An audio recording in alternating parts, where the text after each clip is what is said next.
News Posani కృష్ణమురళికి ఈ నెల 26 వరకు రిమాండ్ విధించింది గుంటూరు కోర్టు. చంద్రబాబుపై అనుచిత వ్యాఖ్యల కేసులో రిమాండ్ విధించారు. సిఐడి నమోదు చేసిన కేసులో రిమాండ్ విధించారు జడ్జ్. దీంతో గుంటూరు సబ్ జైలుకు పోసానిని తరలించారు.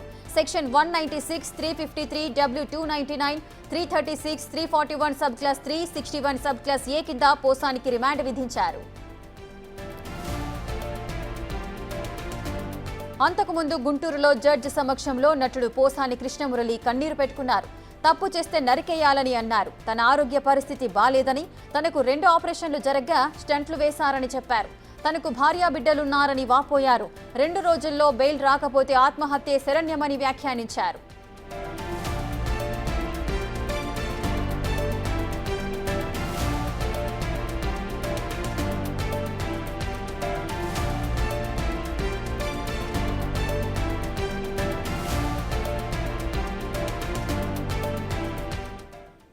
మరింత సమాచారం మా ప్రతినిధి సాయి శంకర్ అందిస్తారు.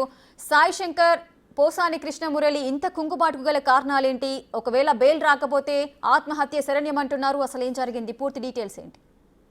ప్రధానంగా గుంటూరు జిల్లా సిఐడి పోలీసులు నమోదు చేసినటువంటి కేసులో ఈ రోజు గుంటూరు జిల్లా ఫస్ట్ క్లాస్ కోర్టు మ్యాజిస్ట్రేట్ స్పందన ముందు సిఐడి పోలీసులు పోసాని కృష్ణమురళిని హాజరుపరచడం జరిగింది. ఈ కేసుకు సంబంధించినటువంటి అంశంలో వాదనలు జరుగుతున్నటువంటి నేపథ్యంలో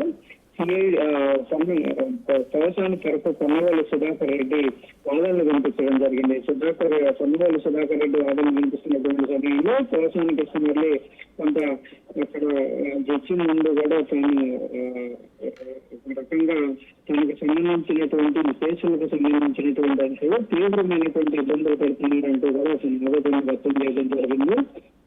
ఒక సమయంలో కన్నీరు కూడా పెట్టుకున్నట్లు కూడా మనకు తెలుస్తుంది. 70 ఏళ్ల వయసు ఉన్న తనను తీవ్రంగా ఇబ్బంది పడుతున్నారని, ఒకవేళ కనుక నిజంగా తప్పు చేస్తే నడిపేయండి అంటూ కూడా జడ్జి ముందు ఆవేదన వ్యక్తం చేసినటువంటి పరిస్థితి ఉంది. మా ఆరోగ్య పరిస్థితి బాగలేదు, ఇప్పటికే 2 స్టంట్లు వేయడం జరిగింది, తనకు భార్య బిడ్డలు ఉన్నారనే విధంగా కూడా చెప్పినటువంటి పరిస్థితి ఉంది. ఒకవేళ కనుక ఈ కేసులన్నింటిలో 2 రోజుల్లో కనుక బెయిల్ రాకపోతే తనకు ఆత్మహత్య సరైనమంటూ కూడా జడ్జి ముందు ఆయన తన ఆవేదన వ్యక్తం చేసినట్టు తెలుస్తుంది. అయితే జడ్జి వీటికి సంబంధించినటువంటి వాదనలు, అదేవిధంగా పోసాని చెప్పినటువంటి అంశాలన్నీ కూడా పరిశీలించడం జరిగింది. అయితే కేసుకు సంబంధించినటువంటి అంశంలో 111 సెక్షన్ ఏదైతే ఉంటుందో ఇది వర్తించదు అంటూ కూడా పోసాని తరఫు పొన్నవల్లి సుధాకర్ అయితే వాదనలు వినిపించినట్టు తెలుస్తుంది. 111కి సంబంధించినటువంటి సెక్షన్ తొలగించడంతో మిగిలినటువంటి సెక్షన్ ఏవైతే ఉన్నాయో వీటన్నిటి కూడా కొనసాగిస్తూ 14 రోజుల రిమాండ్ కూడా విధించినటువంటి పరిస్థితి ఉంది. ప్రస్తుతం ఈ పోసానికి సంబంధించి సిఐడి పోలీసులు ఏదైతే నమోదు చేసినటువంటి కేసులో section 196,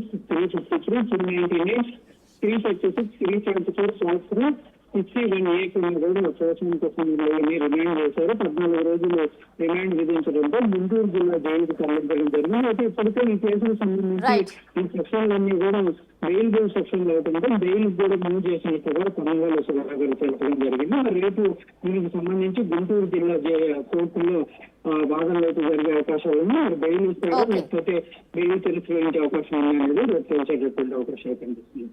right, thank you Sai Shankar.